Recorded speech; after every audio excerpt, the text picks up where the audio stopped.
Apesar desse ser um livro odiado por muitos e amado por outros, eu confesso que eu gostei muito do que eu encontrei ao longo da história. Oi, aqui é Thaís do Pronome Interrogativo e nós vamos conversar sobre o Senhor das Moscas. E assim, eu já vou logo avisando que esse vídeo vai ter spoilers, porque eu preciso falar sobre vários aspectos dessa obra que me fizeram gostar muito do que eu vi ao longo da leitura, então vai ter spoilers sim. Bem resumidamente, esse livro vai falar sobre um avião que cai numa ilha deserta e existem alguns sobreviventes, que são meninos, alguns mais velhos, outros mais novos, e ao longo da leitura a gente percebe que uma sociedade vai sendo construída ali. Até porque existe uma votação para eles terem um líder, que é o Ralph, e a partir daí a gente percebe que existe uma perda da civilidade deles, existe também uma disputa de poder muito interessante que a gente vai vendo, e eu acho que o que vale muito a pena destacar nesse primeiro momento é que o Golding, o autor desse livro, ele participou da Segunda Guerra Mundial dentro da Marinha, e esse avião ele cai exatamente durante a Segunda Guerra Mundial. E a partir daí a gente percebe que muita da motivação dele para escrever esse livro provavelmente surgiu dessas experiências dele da Segunda Guerra Mundial, de encarar talvez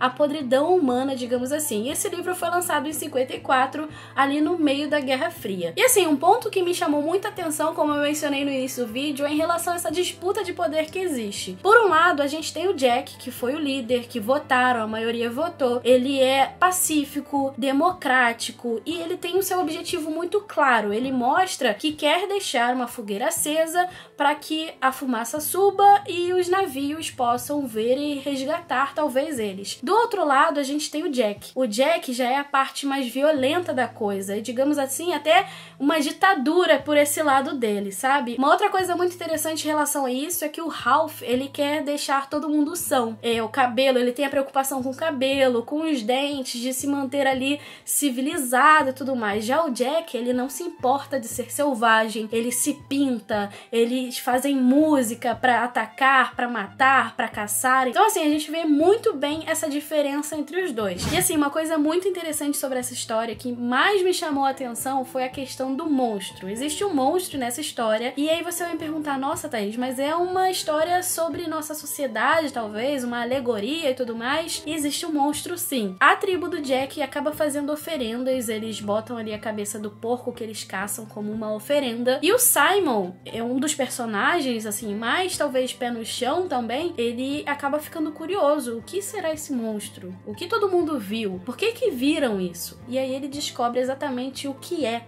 esse monstro. Ele resolve contar pra tribo, pras pessoas, mas ele é morto.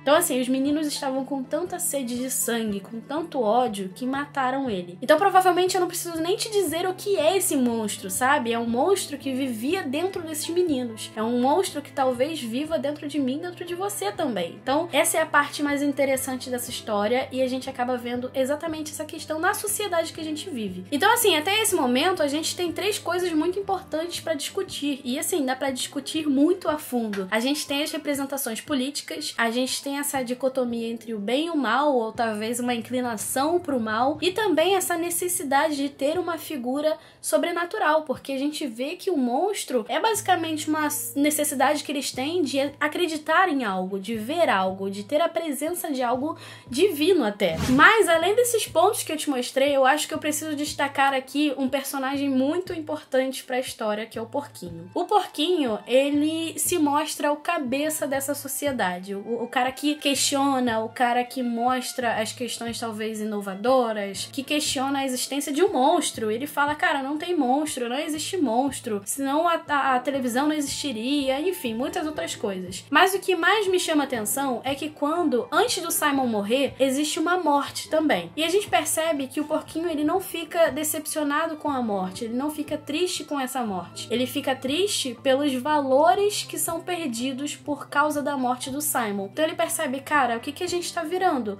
O que os adultos pensariam da gente? O que que a gente tá virando exatamente, sabe? Repetindo a mesma pergunta. Então ele acaba percebendo que a essência humana deles tá indo embora, a civilidade tá indo embora, sabe? Então ele foi um personagem muito essencial pra mim, porque ele via exatamente isso. E além disso tudo que eu te falei, eu acho que o que eu mais gostei dessa história é a simbologia que ela traz, é a simbologia que ela tem. Então assim, a gente tem um monstro que pode se mostrar ali a questão do bem e do mal, essa questão de, nossa, a gente já nasce mal? Ou é a sociedade que nos corrompe? Ou nós que corrompemos a sociedade? Enfim, eu vou falar um pouquinho mais sobre isso, mas ao longo da história a gente vê alguns objetos que são símbolos também de muitas coisas. Por exemplo, logo no início a gente tem a concha, e o Ralph usa a concha para chamar as pessoas, ela faz tipo um som de berrante, para se reunirem, e eles se reúnem, e quem fala é quem segura a concha. E a gente percebe que esse é um símbolo talvez da civilidade,